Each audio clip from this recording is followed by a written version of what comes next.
కౌన్ బనేగా నయా vice president. హస్తినలో ఏ ఇద్దరు నేతలు కలుసుకున్నా కూడా ఇదే చర్చ, ఒకటే చర్చ. ఉపరాష్ట్రపతి అయ్యేదెవరు, ఎవరికి అవకాశాలు ఎక్కువగా ఉన్నాయి అంటూ జోరుగా చర్చ అయితే నడుస్తోంది. బీహార్ సీఎం నితీష్ కు డబుల్ బొనాంజా అంటోంది కమల దళం. నితీష్ కుమార్ కు ఉపరాష్ట్రపతి పోస్ట్ ఇచ్చేందుకు రెడీ అవుతున్నట్లుగా సమాచారం. ఉపరాష్ట్రపతి సహా ప్రెసిడెంట్ పోస్ట్ను ఆఫర్ చేసేందుకు వ్యూహ రచన చేస్తోందట. నితీష్ కుమార్ కు తొలుత వైస్ ప్రెసిడెంట్ పోస్ట్, ఆ తర్వాత రాష్ట్రపతి పదవి ఖాయమని అంటున్నారు ఆయన అభిమానులు.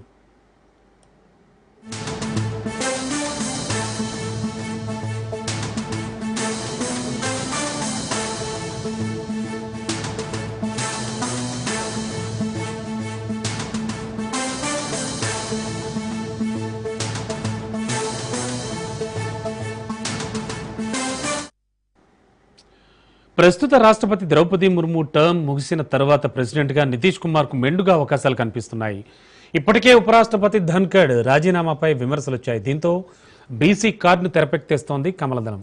ప్రమోషన్ పేరుతో నితీష్ కుమార్కు చెక్ పెట్టేందుకు వ్యూహ రచన చేస్తోంది. బీహార్ సీఎం నితీష్ను సాగనంపే పనిలో బీజేపీ పెద్దలు ఉన్నట్లుగా తెలుస్తోంది.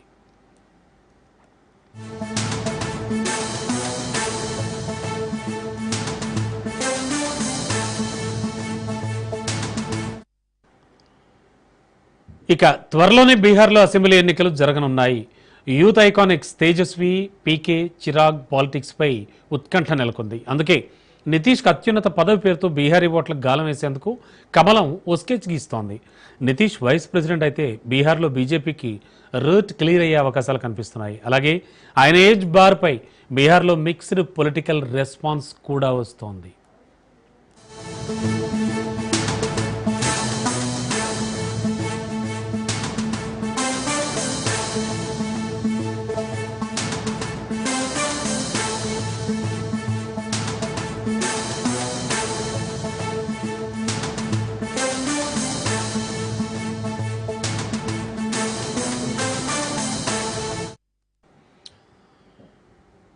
జస్టిస్ వర్మపై అభిశంసన, ధన్ఖడ్ రాజీనామాకు లింక్ ఉన్నట్టుగా వార్తలు వస్తున్నాయి. విపక్షాల నోటీస్ ధన్ఖడ్ స్వీకరించడంపై కేంద్ర హోంమంత్రి అమిత్ షా గుర్రుగా ఉన్నట్లుగా కాంగ్రెస్ పరోక్ష విమర్శలు చేసింది. అమిత్ షా వైఖరి వల్లే ధన్ఖడ్ రాజీనామా చేశారనే ఆరోపణలున్నాయి. దీంతో బీసీ జాట్స్ లోపల రగిలిపోతున్నారు. అందుకే బీసీలను మచ్చిక చేసుకునేందుకు నితీష్ అస్త్రం ప్రయోగిస్తోంది బీజేపీ. సోషల్ ఇంజనీరింగ్లో లోటస్ బీసీ లెక్కలు ఎలా వర్కౌట్ అవుతాయో వేచి చూడాలి. ఎస్, ఓవరాల్గా మరింత విశ్లేషణ, అదనపు సమాచారం అందించడానికి మా కరెస్పాండెంట్ సైదులు సిద్ధంగా ఉన్నారు. సైదులు, ఏం జరుగుతోంది, ధన్ఖడ్ రాజీనామా తదనంతర పరిణామాలు ఇవన్నీ చూస్తూ ఉన్నాం. సరికొత్త కాంబినేషన్స్ అండ్ సరికొత్త లెక్కలు పైకి వస్తున్నాయి. నితీష్ కుమార్ పేరు బాగా వినబడుతోంది. ఏం జరగబోతోంది, ఎలా ఊహించవచ్చు?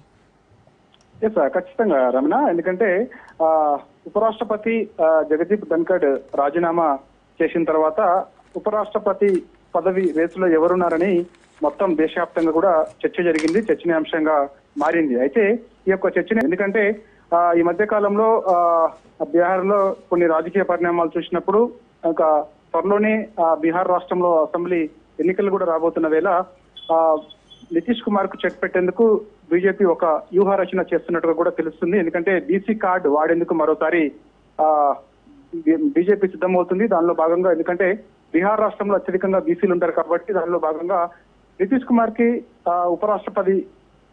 ఉపరాష్ట్రపతి పదవి ఇచ్చి తర్వాత ఇక ప్రస్తుతం రాష్ట్రపతి పదవిలో ఉన్నటువంటి ద్రౌపది ముర్ము పదవి కాలం ముగిసిన తర్వాత ఇక ఆయనకి రాష్ట్రపతి పదవి కూడా ఇస్తారని చెప్పేసి కూడా జోరుగా ప్రచారం అయితే జరుగుతుంది. సో దానిలో భాగంగా ఖచ్చితంగా నితీష్ కుమార్ కి ఈసారి ఉపరాష్ట్రపతి పదవి ఇచ్చి పదవి కాలం పూర్తయిన తర్వాత మళ్ళీ అవసరమైతే రాష్ట్రపతి పదవి కూడా ఇచ్చేందుకు బీజేపీ సిద్ధమవుతున్నట్టుగా కూడా మనకి వార్తలు వస్తున్నాయి. సో ఇక నితీష్ కుమార్ కి బీహార్ లో చెక్ పెడితే మాత్రం ఇక ఖచ్చితంగా అక్కడ బీహార్ లో బీజేపీకి లైన్ క్లియర్ అయినట్టే. ఎందుకంటే అక్కడ కొందరు యంగ్ యువ నాయకులు ఉన్నారు. ఎందుకంటే తేజస్వి కానీ, అదేవిధంగా మిగతా పరాగ్ కానీ, అదేవిధంగా ప్రశాంత్ కిషోర్ కానీ, ఇదంతా కూడా చాలా కీలకంగా ఉంటారు బీహార్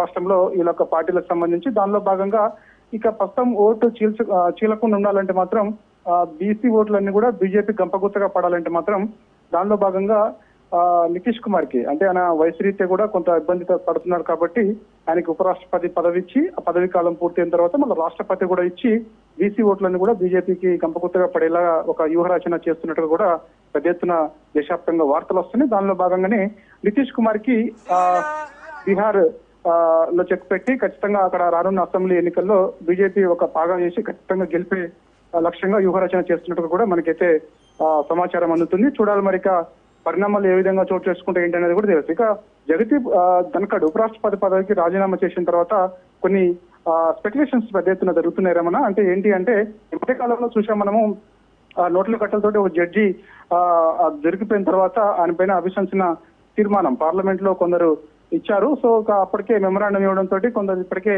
అన్ని పార్టీల ఎంపీలందరూ కూడా సంతకం చేశారు. ఎందుకంటే వాస్తవంగా సుప్రీంకోర్టు ప్రధాన న్యాయమూర్తి అప్పుడు సంజీవ్ ఖన్నా ఉన్నారు. సంజీవ్ ఖన్నా ఉన్న సమయంలో ఆ జడ్జి పైన ఖచ్చితంగా ఆయన రాజీనామా చేయాలని చెప్పేసి కూడా అన్నారు. కానీ ఆయన తిరస్కరించి ఇప్పటివరకు కొనసాగుతున్నారు. సో దానిలో భాగంగా ఆయన్ని పదవి నుంచి తొలగించాలని చెప్పేసి కూడా విపక్షాలు పట్టుబట్టాయి. దానిలో ఉపరాష్ట్రపతి జగదీప్ ధన్కడ్ ను కూడా కలిసిన విపక్ష పార్టీలను కూడా కలిసినప్పుడు ఆయన వాళ్ళ యొక్క ఇచ్చినటువంటి ఫిర్యాదును స్వీకరించారు. సో ఇది స్వీకరించినందుకు కేంద్ర హోంమంత్రిగా ఉన్నటువంటి అమిత్ షా కొంత గుర్రుగా ఉన్నట్టు కూడా వార్తలు వస్తున్నాయి. మరి అది ఎంతవరకు నిజం అనేది కూడా తెలియాలి ప్రస్తుతం కానీ వాస్తవంగా అయితే స్పెక్యులేషన్స్ మాత్రం అలాగే జరుగుతున్నాయి. కానీ జగదీప్ ధన్కడ్ మాత్రం ఉపరాష్ట్రపతి పదవికి రాజీనామా చేసిన తర్వాత ఆయన ఒక స్టేట్మెంట్ ఇచ్చారు. అంటే ఏంటి, అనారోగ్య కారణాల వల్ల రాజ్యాంగంలోని ఆర్టికల్ కొన్ని 67A రూల్ ప్రకారం నేను తన పదవికి రాజీనామా చేస్తున్నాను అని చెప్పేసి కూడా ఆయన చెప్పారు. అనారోగ్యం రీత్యానే మాత్రమే నేను పదవికి రాజీనామా చేస్తున్నానని చెప్పేసి కూడా ఆయన చెప్పారు. ఎక్కడ కూడా ఇలా రాజకీయంగా ఎటువంటి నాకు ఇబ్బందులు కానీ లేకపోతే ఎటువంటి ఏమీ లేదని చెప్పేసి కూడా ఆయన స్పష్టం చేశారు. కానీ బయట మాత్రం స్పెక్యులేషన్స్ పెద్ద ఎత్తున జరుగుతున్నాయి. జగదీప్ ధన్కడ్ రాజీనామాకి గల కారణాలని చెప్పేసి దానిలో అంటే ఉపరాష్ట్రపతి పదవి రేసులో నితీష్ కుమార్ ఉన్నారని, నితీష్ కుమార్ కి ఉపరాష్ట్రపతి పదవి ఇస్తున్నారు కాబట్టే జగదీప్ ధన్కడ్ ని రాజీనామా చేయించారని చెప్పేసి పెద్ద ఊహాగానాలు మాత్రం జరుగుతున్నాయి. కానీ అది ఎంతవరకు వస్తాం అనేది కూడా మనకి త్వరలో తెలిసే అవకాశం ఉంది. ప్రస్తుతం అయితే పార్లమెంట్ సమావేశాలు జరుగుతున్నాయి. సో చూడాలి మరి పార్లమెంట్ సమావేశాల తర్వాత మనకి ఉపరాష్ట్రపతి పదవిలో నితీష్ కుమార్ ఉంటారా లేకపోతే ఇంకోరైనా అనూహ్యంగా తెరపైకి ఇంకోరైనా వస్తారా అనేది కూడా మనకి క్లారిటీ వచ్చే అవకాశం అయితే కనిపిస్తుంది. ప్రస్తుతం అయితే మాత్రం బీహార్ లో మరికొన్ని రోజుల్లో అక్కడ శాసనసభ ఎన్నికలు ఉన్నాయి కాబట్టి బీసీ ఓట్లని గంపగుర్తుగా బీజేపీకి పడేందుకు దానిలో భాగంగానే నితీష్ కుమార్ కు ఉపరాష్ట్రపతి పదవి ఆఫర్ చేస్తే అక్కడ బీహార్ రాష్ట్రంలో బీజేపీకి లైన్ క్లియర్ అవుతుంది, ఖచ్చితంగా అక్కడ గెలుస్తుంది అనేది కూడా దానిలో వ్యూహం ప్రకారమే ఈ విధంగా అనుసరిస్తుంది బీజేపీ అనేది కూడా. ఇటు విపక్షాలన్నీ కూడా సోషల్ మీడియాలో పోస్టులు పెట్టడం కానీ అదేవిధంగా ఆరోపణలు చేస్తూ వస్తున్నాయి. కానీ దీన్ని ఎక్కడ కూడా బీజేపీ ఖండించడం లేదు వాస్తవంగా. ఇప్పుడు ప్రస్తుతం ఉపరాష్ట్రపతి పదవికి జగదీప్ రాజీనామాకి సంబంధించి బీజేపీ ఎక్కడ మౌనంగా ఉంటుంది. అదేవిధంగా స్పెక్యులేషన్స్ పెద్ద ఎత్తున బీహార్ కు సంబంధించి రాష్ట్రంలో జరుగుతున్నటువంటి పరిణామాలపైన వస్తున్నప్పుడు కూడా ఎక్కడ స్పందించడం లేదు. చూడాలి మరి మనకి పార్లమెంట్ సమావేశాలు ముగిసిన తర్వాత ఉపరాష్ట్రపతి పదవి రేసులు ఎవరుంటారు అనేది కూడా మనకి స్పష్టత వచ్చే అవకాశం అయితే కనిపిస్తుంది. Thank you Saidulu.